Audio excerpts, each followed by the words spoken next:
BJP की महाराष्ट्र सरकार गिराने की कई धमकियों के बावजूद आज महाविकास अघाड़ी सरकार ने 2 साल पूरे कर लिए हैं।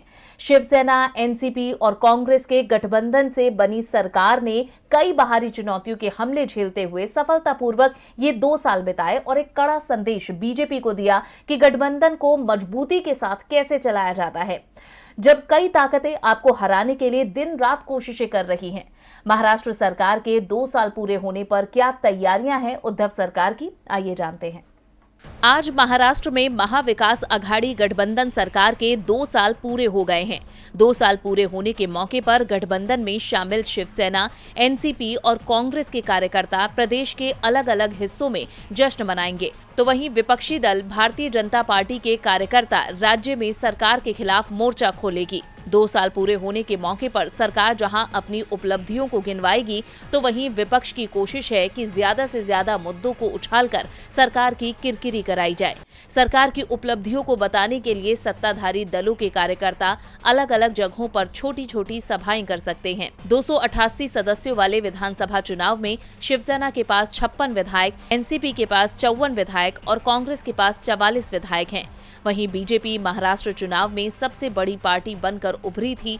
राज्य में बीजेपी ने 105 सीटों पर जीत दर्ज की थी। साल 2019 के विधानसभा चुनाव में बीजेपी को 26.1% वोट हासिल हुए थे, जबकि शिवसेना के खाते में 16.6% वोट गए थे। इस चुनाव में एनसीपी के खाते में 16.9% वोट थे। वहीं कांग्रेस को 16.1% मत मिले थे। इस चुनाव में अन्य दलों को 14.3% वोट हासिल हुए थे।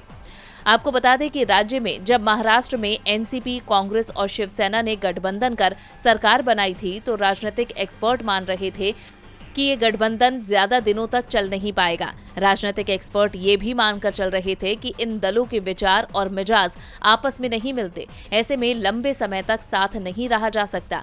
लेकिन ऐसी आशंकाएं गलत निकली और कुछ मुद्दों पर मतभेद के बाद भी उद्धव ठाकरे ठीक ढंग से सरकार चला रहे हैं।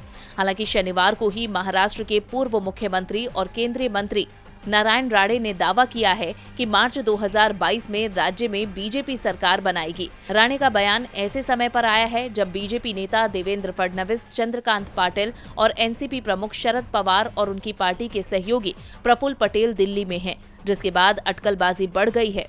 हालांकि सत्तारूढ़ नेताओं ने राणे के बयान को ज्यादा तवज्जो नहीं दी और कहा कि शिवसेना, एनसीपी, कांग्रेस की गठबंधन सरकार को कोई खतरा नहीं है। देखना होगा सरकार अपना 5 साल का कार्यकाल भी क्या इन चुनौतियों को पार कर पूरा कर पाती है या नहीं।